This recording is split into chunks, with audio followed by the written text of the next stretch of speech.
Bandama Mriss à Paris, PH.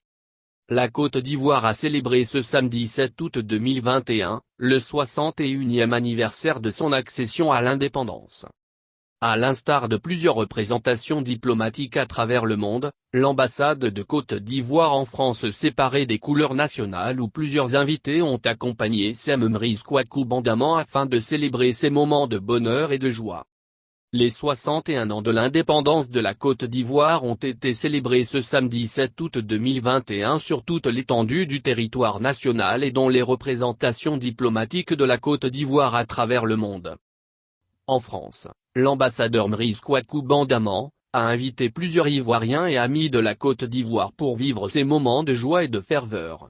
Une occasion pour monsieur l'ambassade de rappeler l'importance de cette cérémonie après avoir traduit les remerciements du président et du gouvernement ivoirien à tous ses invités.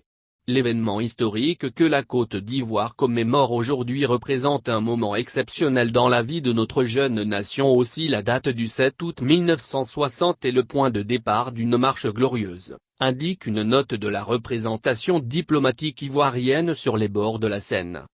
En effet, le 7 août 1960, le président Félix Houphouët-Boigny proclamait l'indépendance de la République de Côte d'Ivoire avec la grande ambition de bâtir une nation de paix, unie, valeureuse et prospère, a rappelé Sam Mriss Kwaku Bandama. Il a par la suite retracé le parcours de son pays depuis cette date. Afin de parvenir à la réalisation de cette vision, le gouvernement sous son inspiration, a adopté une politique d'ouverture sur l'extérieur avec un ensemble de mesures incitatives pour attirer les investisseurs étrangers. Cela s'est traduit par la construction d'infrastructures socio-économiques, avec le secteur de l'agriculture, comme la base du développement économique et social de notre pays. En quelques années seulement, la Côte d'Ivoire réalisait un bond spectaculaire que certains orateurs ont appelé le miracle ivoirien des années 70, a-t-il enseigné à ses invités. Outre cette évocation historique, il est revenu sur la politique de paix prônée par le président Félix Houphouët-Boigny.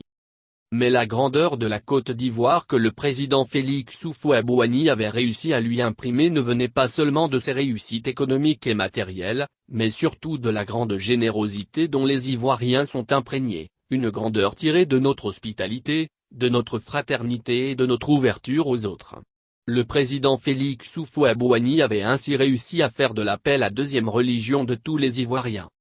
L'histoire des nations malheureusement nous enseigne aussi qu'elle n'est jamais linéaire. Et la Côte d'Ivoire n'a pas échappé à cette règle. Notre pays a connu des contradictions internes répétées depuis les années 90. Lesquelles l'ont conduit à l'instabilité, à des coups d'État, à la rébellion armée et à la violente crise post-électorale de 2010 et 2011. Toutes ces crises rassemblées ont entraîné des milliers de morts, regrette l'ancien ministre de la Culture et de la Francophonie. Mais cette triste période semble être un lointain souvenir comme l'a indiqué l'ambassadeur. Fort heureusement, depuis l'accession à la magistrature suprême en avril 2011, du président Alassane Ouattara, cette période douloureuse est désormais derrière nous. Aujourd'hui, nous pouvons nous réjouir des résultats réalisés tant sur le plan politique, social qu'économique. Notre pays a ainsi retrouvé sa place dans le concert des nations. Le processus de réconciliation est en marche en Côte d'Ivoire. Le retour massif des exilés suite à la crise de 2011, la libération des centaines de prisonniers et le dégel des avoirs des acteurs politiques sont autant de faits qui concourent à l'avancée de cette réconciliation. Les faits les plus marquants sont le retour de l'ancien président de la République, Laurent Gbagbo et sa rencontre chaleureuse, émouvante et fraternelle avec son frère et chef de l'État Alassane Ouattara il y a quelques jours. Aussi, dans son discours à la nation, le président de la République entend poursuivre ses efforts de paix pour renforcer la cohésion nationale, a-t-il indiqué avant d'appeler chacun à s'inscrire dans ce processus. C'est le lieu d'inviter chacune et chacun d'entre nous à nous inscrire résolument dans cette dynamique de paix.